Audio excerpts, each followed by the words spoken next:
Now, the Hunt Palmer Show. A magic beyond anything you could ever imagine. You are now listening to the Hunt Palmer Show. Brought to you by Sagrera Farms on 104.5 ESPN Baton Rouge. Locking down the middle of the day. You really think that's the best idea? Live from the Raising Cane studio. This is Hunt Palmer. It's quite a piece of work.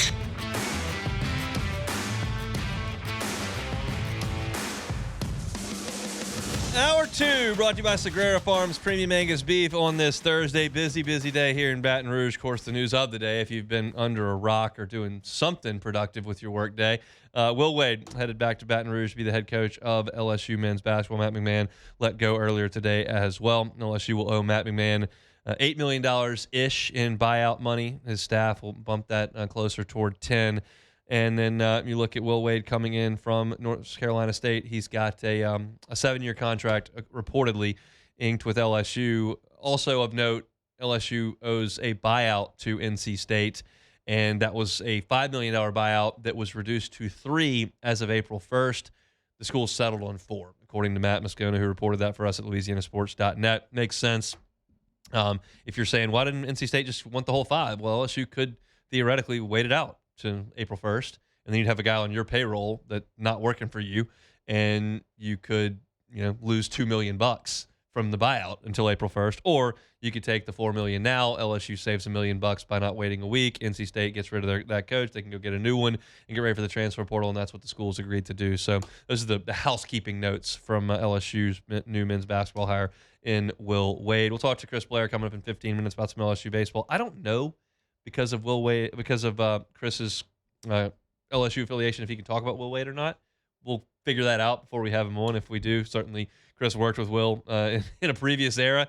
And if not, we'll stick to baseball. Either way, we'll talk to Chris Blair coming up in about 15 minutes. LSU football was on the practice field today for the second time in spring workouts. We were able to go watch 20 minutes of action. Matt Moscona and I have a practice report up for free at LouisianaSports.net if you'd like to go check that out.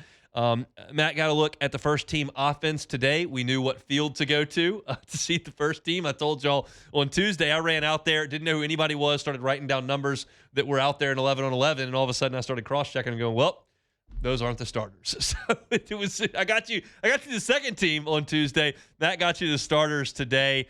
So on the offensive line from left to right, you had Jordan Seaton at left tackle and Devin Harper, the Ole Miss transfer, at left guard. Braylon Moore, of course, was at center. Maryland transfer Aliou Ba was the right guard, and then Weston Davis was working at right tackle. Certainly not set in stone, but that's the way they're starting things here early in spring. Landon Clark was working with the first team at quarterback. You saw Houston Longstreet with the second team. I was able to watch a little bit of that. You're not seeing a lot of 11 on 11 stuff for LSU starting quarterback Sam Leavitt. He does all the individual stuff. He throws all the route trees and does the handoff stuff, but not doing 11 on 11 stuff. So Landon Clark was running the first team with as quarterback. Caden Durham was the running back. Trey'Dez Green was at tight end. And the wide receivers, I thought this was of note. Jace Brown and Jackson Harris for sure. And we both believe, Matt and I believe, Winnie Watkins was the third wide receiver. I say we believe that because the third wide receiver was 100% wearing number 6. On the official roster we were given by LSU, there are 2 players listed as number 6.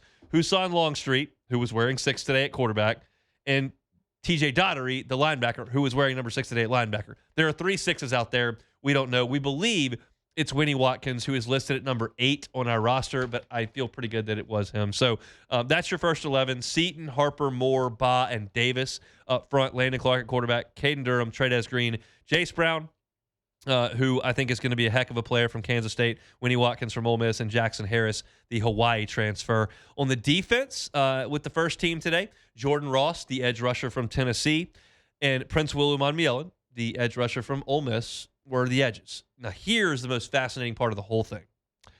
The 2 defensive tackles that were running on a unit that includes Prince William, TJ Daugherty, DJ Pickett, PJ Woodland, Ty Benefield, Tamarcus Cooley, these are the starters. This is the starting defense for right now. Doesn't mean they're starting against Clemson.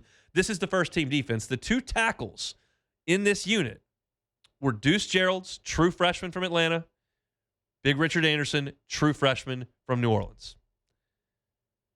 The second team defensive front was Gabe Relaford on the edge, Dylan Carpenter on the edge, and then Malik Blockton from Auburn, and you had Don McKinley, now a junior, working with the second team. Now, I'm not here to tell you that Malik Blockton and Don McKinley are busts and the two freshmen, Deuce Geralds and Richard Anderson, are first-team All-Americans. For all I know, they just feel like they've paired Ross and Uman Mielen up with these two guys, and they want to help them through drills. Braylon Moore wasn't the starting center during spring football last year, so I'm not here to overreact to it. I find it interesting that you're looking at a group that clearly has starting players on it. Uman Mielen's going to start. Daughtery's going to start. Keys is out there as a starter because Whit Weeks is not playing, and he may be a starter anyway. DJ Pickett's going to start. PJ Woodland's going to start. Ty Benefield's going to start. Tamarcus Cooley's going to start. These guys are all going to start, and Deuce Geralds and Richard Anderson were out there with them. Now, Richard Anderson has reportedly lost about 25 pounds. I got a good up-close and personal look at him in some individual drills today. There's still some baby weight on him in the midsection. No crime in that for a guy who just finished up his first semester of his high school senior year and should be still in high school. He's got a long way to go before he's out there in a game in Tiger Stadium. But he's lost some weight, and he's a big dude. I mean, that's not breaking news. I'm not breaking any news to you, but he's a big and physically impressive dude. Other interesting notes I grabbed from practice, and again, to reiterate from Tuesday, we got 20 minutes. Most of it's individual. It's cones, it's sleds, it's routes on air. There's no one-on-ones. They don't even have pads on yet. I'm not going to give you a bunch of reports on this guy looks awesome and this guy looks terrible. And we don't see any of that. What I am gathering is things that I think are a little bit interesting. On Tuesday in practice number 1, Blake Baker spent a lot of his time with Devon Keys and Keelan Moses and Zach Weeks and some traditional linebackers that are likely to help at the star position. Not Whit Weeks, not TJ Daughtery, not guys that are plugged in on the inside, but some guys that are going to play the star position as a linebacker. Today, he was working with CJ Jim Coyley, Deshaun Spears, and Aiden Hall, the freshman from Carr. They're all safety linebacker guys. Jim Coyley, Spears and Hall are safeties. Jim Coyley can play linebacker, can play safety, but all three of those guys are tall and rangy and long, and they're playing the star as well. So what you're seeing with Blake Baker is he is coaching the stars, and they're in different groups. Chris Kiffin, who's Lane's brother, who is now the linebackers coach, is doing most of the three main linebackers, handling those drills, footwork stuff. Baker is kind of bouncing around a little bit, and I think the thought is, one, Lane Kiffin wanted Chris Kiffin to have a bigger role at LSU than he did at Ole Miss. That's his brother. He wants him to do that. I don't have a huge problem with that. He's not a coordinator. He's a position coach. He's also not some guy who's never been on a football field before. He's coached his whole adult life. So I'm fine with it. It allows Blake Baker to do some different things. He can go work with these stars one day, these stars the other day, supervise some other things. It's just a different kind of role for Blake Baker, who under Brian Kelly was working with all the linebackers all the time. So I thought that was interesting as well. Some other things that I noticed, some lanyap stuff that I put in there. Philip Wright caught my eye at wide receiver. Redshirt freshman, was the only holdover wide receiver from the last regime. He can really run. They ran some deep balls, and they're all fast, but he was especially fast. I noticed that. Stephylan Green, the Clemson transfer on the defensive line, was not at practice for a second time this week. No real reason why at this point. I'm not sure, but he was not there. Traylon James, who I don't know if he's going to have a big role on this team or not. He is the Southern defensive back transfer. He played a little bit of corner and a little bit of safety at Southern. He was working with the safeties today, so sounds like that's where he'll be. Kevin Peoples was really working with the edge rushers last year. Matt noted today that he was working with the interior defensive line. That's reflected in his biography as well. So he's going to deal with those guys on the interior. And look, he's got a track record with pass rushing. And if LSU can get some pass rush out of some of these guys on the defensive interior, I think that would be good. I'm for any way to get the front four to the quarterback more effectively than LSU did last year. They did it really well 2 years ago with Savion Jones and Braden Swinson.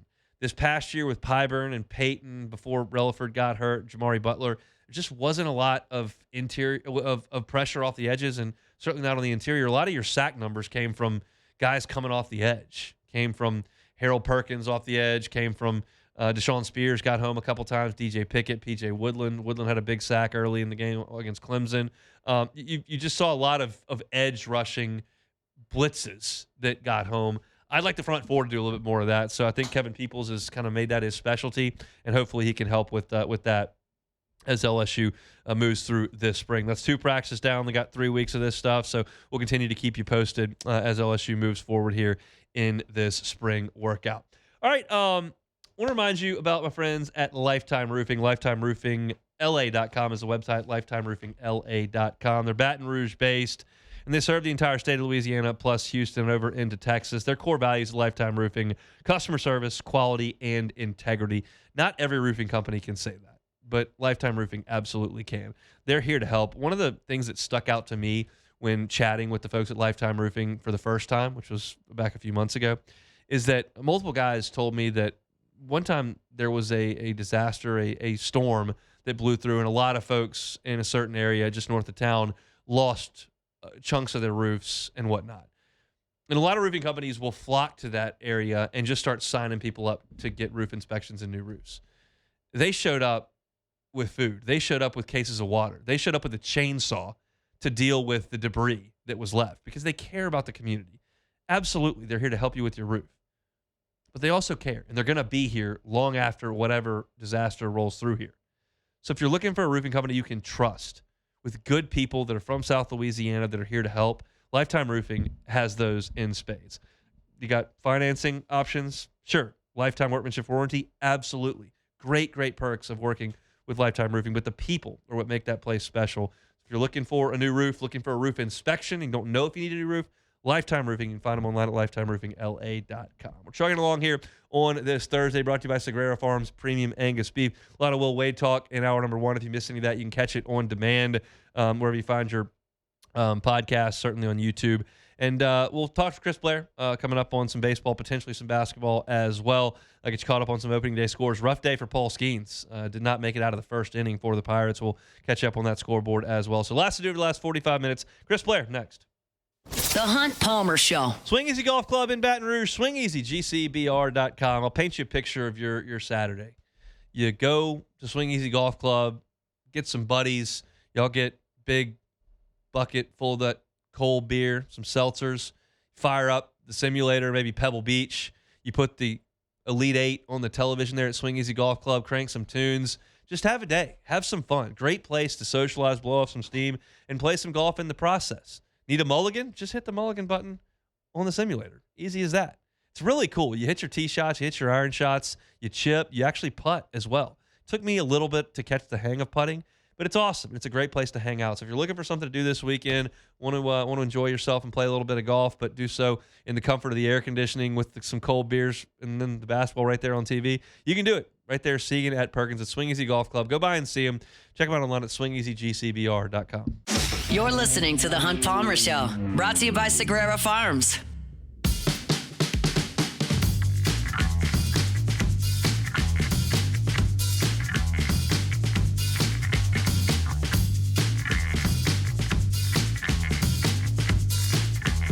Thursday show is brought to you by Sagrera Farms Premium Angus Beef. It's opening day in Major League Baseball. Jay Johnson met with the media a little bit earlier. Spring football is in action. It's a busy time of year, and things got a little busier in Baton Rouge today. We'll bring on the voice of the Tigers, Chris Blair, for his usual Thursday segment. He joins us on the Jim's Firearms Hotline. Chris, how are you? Box. There we are. I didn't have you there originally, but I do have you there. Look, it's been a busy day with LSU basketball, obviously, into one era and the beginning potentially of another. So your kind of thoughts on where things are with LSU basketball currently? No, I don't have a clue, man. I've been at the box all day. We had a media session with Coach Jay Johnson. I did a little stand-up video in the dugout. All I got is Kentucky and LSU Friday night, 6:30. Understood. Let's talk about that then. So, look, LSU baseball loses its first 2 SEC series. You can if and but your way through. They could have won either one of them and did not. So how do you feel like the energy of the team is right now? You know, it's interesting, all kidding aside, listen to Coach Johnson today with the media. around noon today, and it was interesting the way he kind of put the last 2 weekends, obviously the first 2 weekends of conference play, in perspective. And he just basically said, look, in Nashville against Vanderbilt, our pitching let us down. We saw the runs Vanderbilt was able to accumulate. We saw the free passes, I think 28 on the weekend with walks and hit batters. He goes, now you flip that to the Oklahoma series where we gave up 9 runs in 3 games against a team that can put up runs. The pitching was solid, and the offense took a backseat. And he said that we got to get everybody on the same page together. And the fact that we have seen the pitching perform well enough to win like we did last weekend, and the offense, which could have had enough to win in Nashville, tells us it can be done. So I'm optimistic that we can get this thing put together. So I think that's kind of the key, and obviously that's what every team is looking for. I know it goes without saying. You're trying to find consistency in all 3 phases of the game: defense, offense, and obviously pitching. But I think that's why there's still this optimistic view from the coaching staff and, frankly, the team. And, just 2 weeks into conference play with a lot of baseball left, I think that's a pretty good spot to be in. Kason Evans makes you feel a little bit better if he can play like he did last week. How do you feel about the way that the sophomore right-hander threw the baseball? No, it was impressive. I mean, Jay said it. I mean, when you play a team like Oklahoma, and it won't be all that different against Kentucky in the sense that if the leadoff hitter becomes super important, traffic on the bases becomes extremely important. And the way you can offset that in a starting pitcher role is to be able to find your off-speed and breaking balls early strikes, and that's exactly what Kason did all night long against Oklahoma last Thursday night. And frankly, I felt like Cooper Moore, through the first 2 innings, did the same thing in Game 2. Obviously, he had to be pulled due to that arm injury there in the early part of the 5th inning. But having said that, to me, that's what you hopefully get out of Kason Evans, and he'll need to do it again. I mean, you can probably apply that game plan to any series and any matchup in the SEC, but certainly against a team who fuels themselves on having pressure building on defenses, pressure building on pitchers with runners on constantly. That's what makes Oklahoma and Kentucky run, more so than just, bashing baseballs over the fence, which, again, both teams can do. But it's more about getting traffic on, creating pressure, putting the ball in play, and seeing if you can make a few mistakes. So while Jay certainly said the pitching was good enough to win last weekend, the offense wasn't. The defense and the offense wasn't good enough, and the pitching, I should say, and defense wasn't good enough against Vandy. So all of those things will be important against a team like Kentucky, who I think before the midweek game this week, Oklahoma led the SEC in stolen bases with like 70 on the season, and I think Kentucky had 69. And through 2 weeks of conference play, Oklahoma has 11 stolen bases against SEC teams, and Kentucky has 9. So they're very similar in a lot of ways. Another thing on the pitching, Zach Cowan had a bumpy start to the year for sure. His last 2 outings have been pretty salty. How do you feel like he fits in now with LSU, especially considering what they've lost in Cooper Moore? Yeah, I think he'll be a big factor. Obviously Jay did let everybody know today that the plan is to have Kason start Game 1. They'll move William Schmidt up to start Game 2. And his approach was kind of, hey, look, we're putting everything in on Game 1. Once Friday night is done, we'll put everything on Game 2. And then once that's done, then we'll put everything on winning Game 3. Obviously, reading between the lines, that means where are you going into Game 3, which I think will have a big importance on who we see start the game on Sunday afternoon. I think Zach, certainly with what he has done in his time at LSU, plus the fact that he wowed Jay and what he did at Wofford when they played in the regional, thinks he certainly is a candidate. But, when I think about it, I also hear the name Santiago Garcia. I think he's pitched well his last couple of outings and certainly has the potential to be a candidate for that job in Game 3. And Grant Fontenot's a guy who, again, limited work, limited success this season, but over the last couple of appearances, I think he's pitched well in his own right. So, I think there are certainly candidates. And to paraphrase what Jay told the media today, look, we feel like we got some of the best pitchers in the country, and we think their capability is there to go out and get the job done. Who they decide to go with in Week 3 of conference play, without question, I don't think it's coach speak. I think it all will depend, and we'll all find out on Sunday. Chris Blair, voice of the Tigers, is our guest here. Joins us every Thursday on the Jim's Farms hotline. Chris, let's talk offense. 15 runs, a big 6-run 8th inning on Tuesday. I heard Zach York after the game, and he seemed to take a little sigh after a long dry spell. How do you feel this team mentally is offensively, and what do you expect from them this weekend?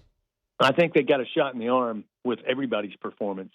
I thought John Pearson kind of broke through the wall there in the bottom of the first inning, because the big struggle, talking to Jay, over the last 2 weeks, I mean, he mentioned to me on Monday's show, his radio show, that it's not necessarily that offensively LSU was taking bad swings.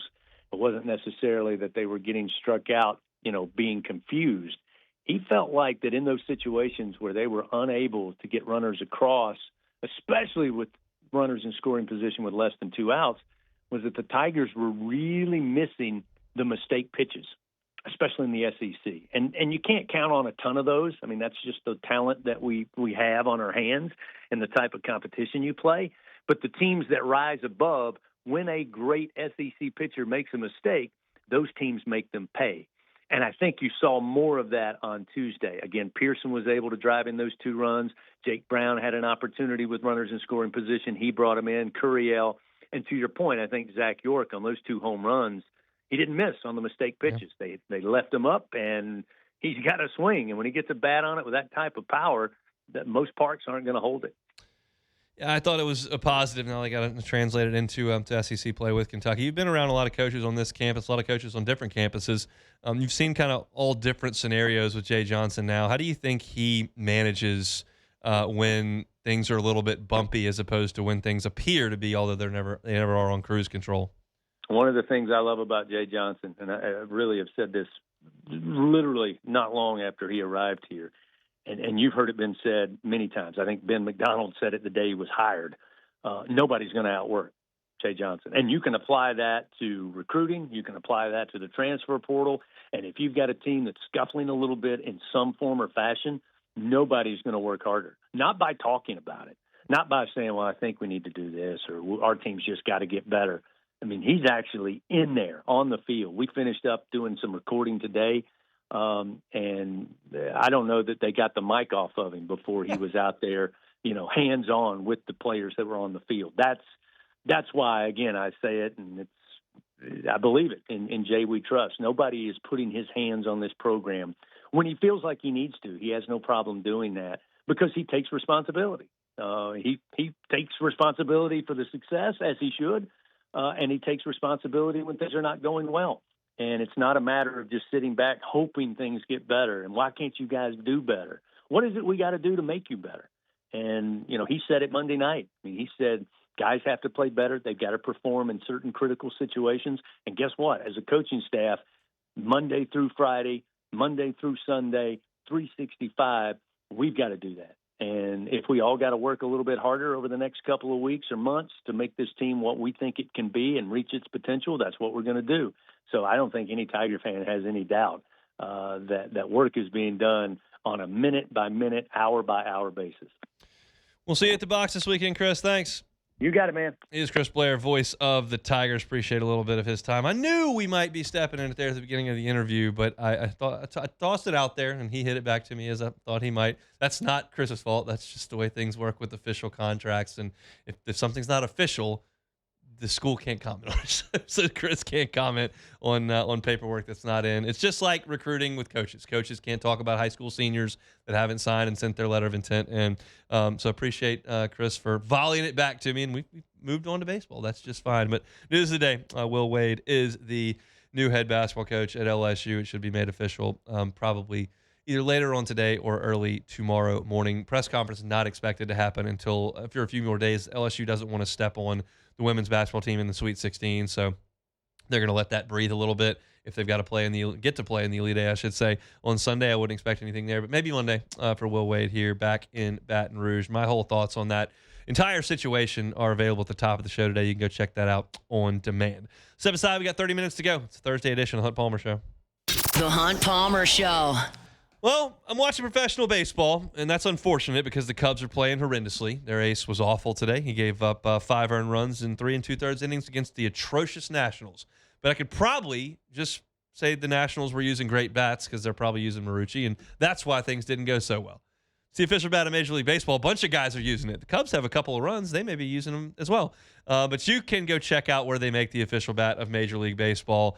Right here in Baton Rouge, it's at Marucci. They started up 22 years ago in a backyard shed. Now they're the official bat of Major League Baseball. Go see where they make 1,200 of them every single day. Hear the story behind Marucci. You can by taking a tour. The tickets are available at maruccisports.com/campus-tour. Every single ticket comes with a 20% discount in the Campus Tour store and in the Hitter's House. So check them out. It's online at maruccisports.com or go see them. It's Marucci. You're listening to The Hunt Palmer Show, brought to you by Sagrera Farms.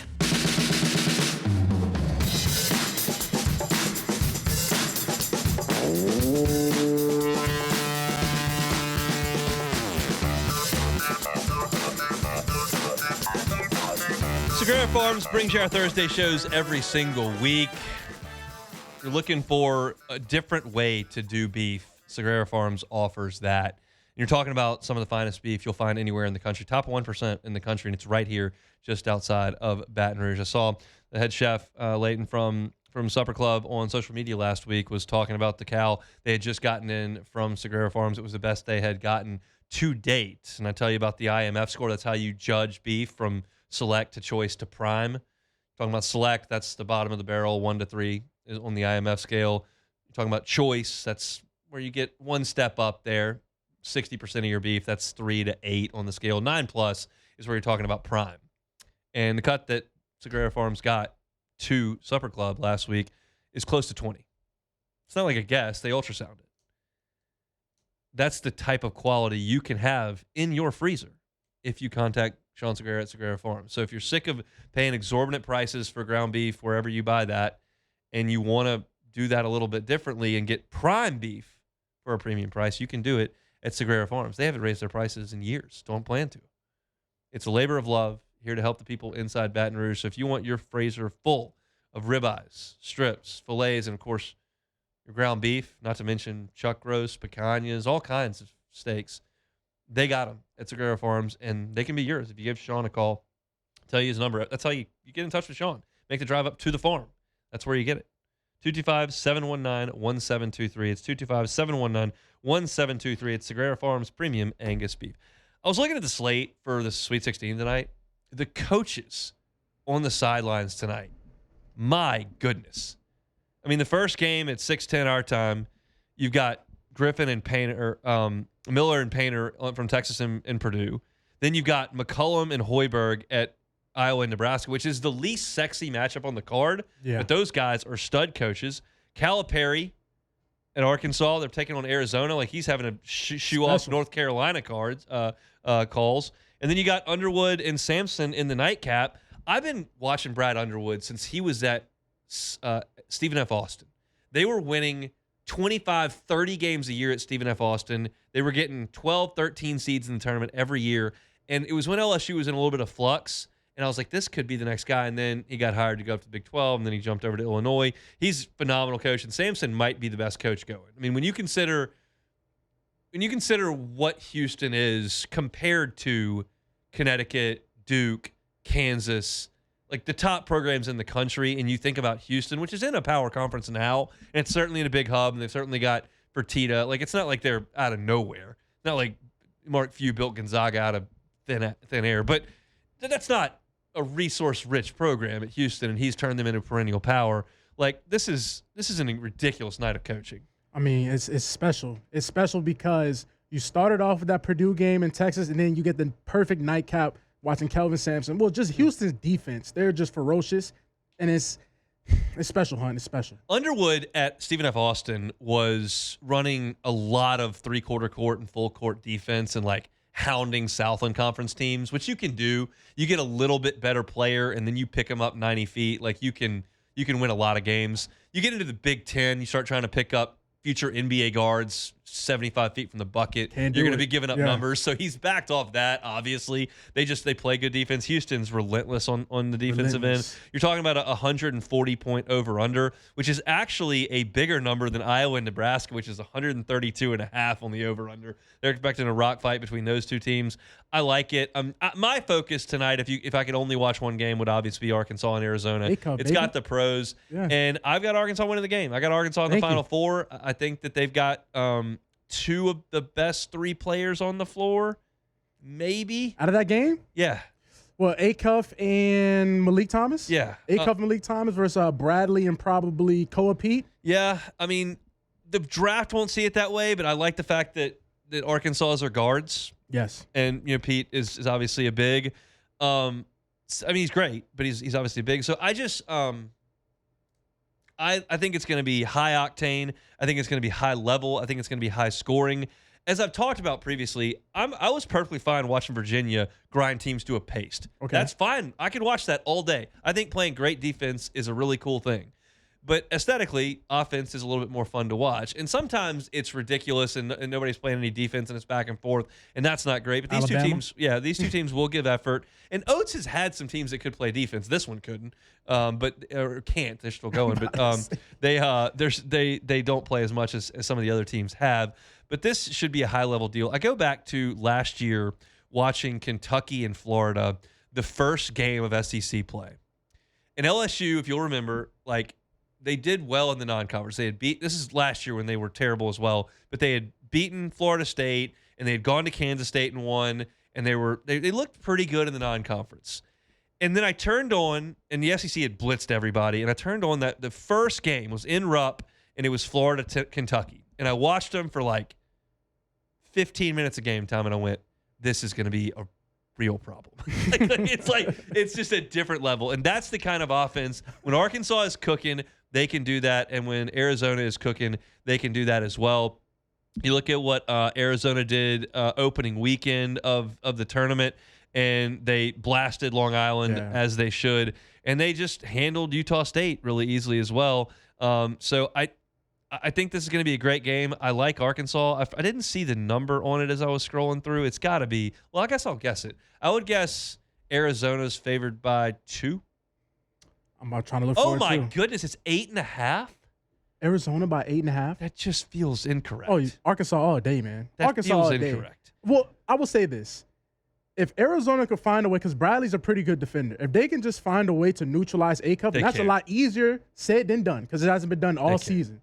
That's the only way I can see them at least blowing that spread up. But other than that, the game's going to be close. It's going to be close. These coaches are too good, and these teams are too well prepared for each other. With this layoff, an 8-point spread, I don't see that at all. I mean, I'm looking at Arkansas down the stretch. Blasting everybody. I mean, they beat Texas by 20. They did go to Missouri to overtime with Missouri and won. Beat Oklahoma. Beat Ole Miss. These games are close. I'll give it that. These are in the SC tournament. These games are close, but they got after Vanderbilt by 11. Vanderbilt's good. And the last loss they took was that's 40. Yeah, that's by 40. 34 to Florida. And you don't got to worry about them. So no, you don't have to worry about them. But unless it's free throws late and Arkansas can't throw in a 3 and it swells by 4 or 5 points because Arkansas missed back-to-back threes and fouled. I mean, I think Arkansas is going to win the game too. I think that's a huge number for this game. Looking at the other spreads tonight, Texas-Purdue is 8.5 as well. I can see that. Texas is okay, and Purdue's just really, really good. Yeah. So I don't hate that line. Nebraska's a 1.5-point choice. Those are two great coaches. Yeah. I don't know a lot about Nebraska's team. I've seen Iowa play the 2 games previously. And then tonight, Illinois and Houston. Houston's a 2.5-point favorite. I would take Houston and lay those 2.5 points. I think they'll win the game. I just think Sampson's so good. They're one of those teams. I talk about Virginia. Houston's had scores, but they just defend. Their guards are always awesome on defense. They keep people out of the paint. They make you shoot threes over the top of them. And Illinois can certainly shoot, but I think I like Houston to cover that number. But 8.5. Disrespectful. What that tells me is Arizona's going to win by 15 because that number should be closer to 4.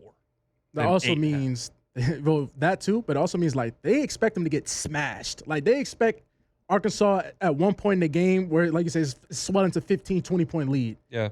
But the real question that I have is at this Houston game, right? Because Jimmy brought up a good point earlier when he was like, only way I can see Houston losing this game was that if the refs call it ticky-tack and they don't let them be as physical, because Illinois has the better offensive players regardless. I mean, I do know that like they do have metrics on officials. I'm well aware of that. And so maybe we know who's calling that game and know that that's going to be the case. But if you're banking on that, I don't know if that's exactly where I'd be. I did not know. What I did not monitor this year was how Chris Sinek did. So obviously from New Orleans, a guy that Matt McMahon recruited very, very hard and ultimately came up second. He is playing 25 minutes a game for them, 9.6 points and 7.8 rebounds. So really, really good freshman year production-wise for Chris Sinek. He's their leading rebounder as a freshman. So on Houston, the five-star moniker, they lived up to it and they made it happen. That's a guy. That man made no bones about it. He did it in a press conference. Said we got a big recruiting weekend. So it was during a football weekend 2 years ago, and obviously did not land him, and that hurts. Kingston Flemings has been the best player for Houston this year, but Senek's been really good. That's a guy you'd have loved to have here in Baton Rouge. New day in Baton Rouge for basketball. Will Wade should be announced today, I'm told. A little bit later on, they'll release ultimately that deal is done and signed. We do know, we got it confirmed at LouisianaSports.net. Matt Moscona dug it up that it was official, but they don't have it. They don't have the release out by LSU yet. So we'll continue moving on here. It's a Thursday edition of the Hunt Palmer Show. The Hunt Palmer Show. One Bath and Closets. OneBathAndClosets.com is the website. David Duvall and his team, 30 years redesigning and remodeling bathrooms and closets. Safety is a big deal in the bathroom, especially as folks age. And if you're looking to someone in your family that you think might be at risk in the bathroom, there could be a hazardous situation, do what you can to mitigate against that. You can't eliminate risk, but you can mitigate against it. There are non-slip floors available. There are guardrails and slippery areas that you can install. You can put in a walk-in tub for comfort and safety. You can put in a bench in the shower as well. That could be something that's a hazardous spot. If you haven't ever thought of that and thinking, oh, that might make some sense, reach out to David Duvall and One Bath and Closets. They can absolutely help you out with that. If you're thinking that payment might be a bit of an issue, financing available, a 0%, same as cash, up to 18 months. So check out their reviews, pictures of their great work, and get that free consultation at onebathandclosets.com. Onebathandclosets.com. You're listening to The Hunt Palmer Show, brought to you by Sagrera Farms.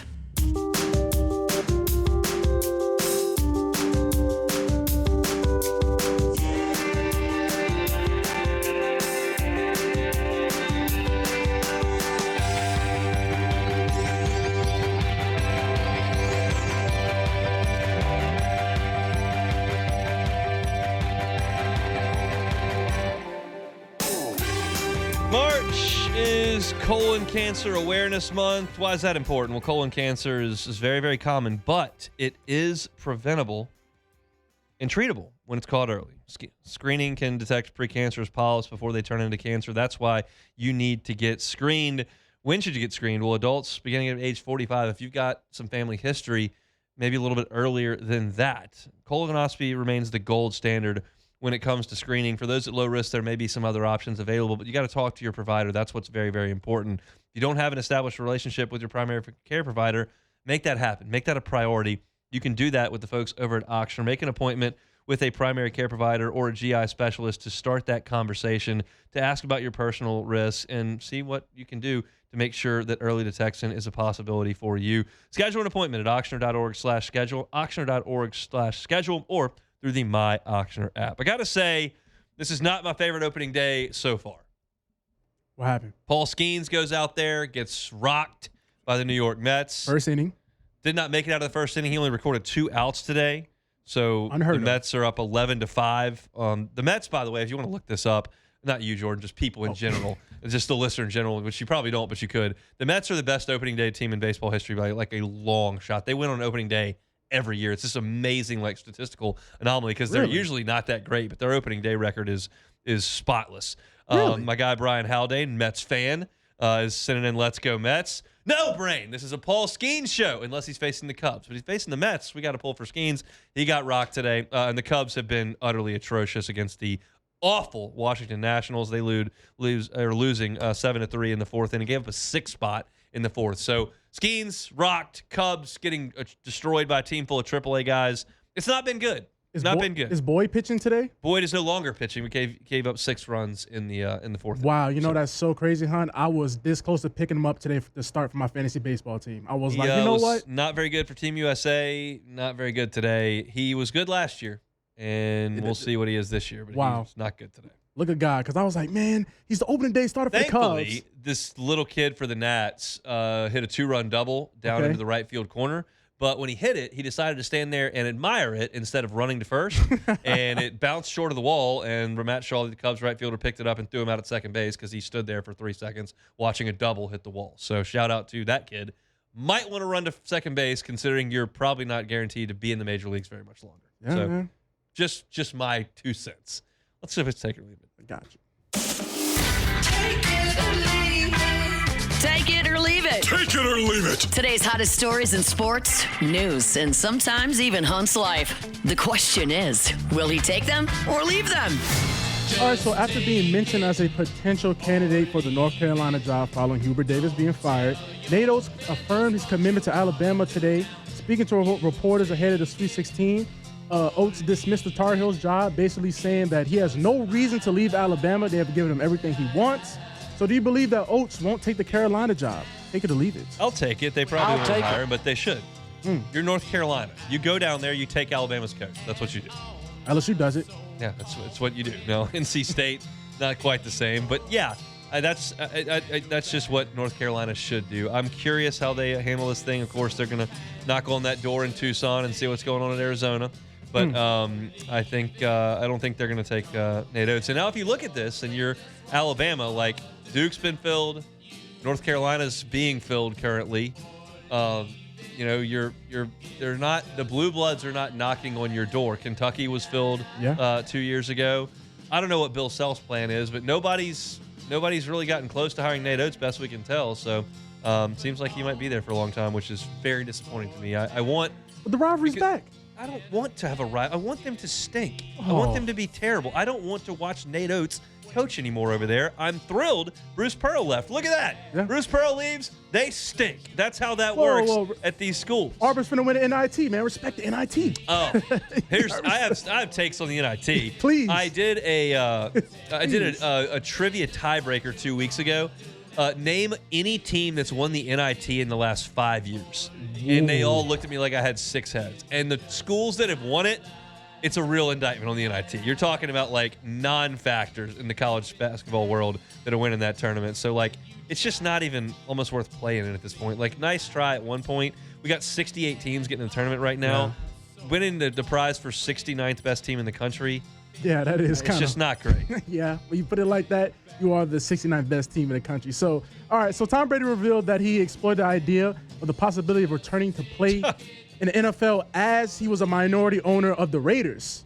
The NFL, he spoke to them. They obviously had a big issue with that, so Brady said he's going to leave it at that, and he's happily retired. But the idea of a player owner, take it or leave it? I'm going to leave that. Look, I mean, you're sure. Are you playing for the team you own? Are you playing for another team? No, he's playing for the Raiders. Oh, he's going to play for the Raiders. Okay, I don't think so.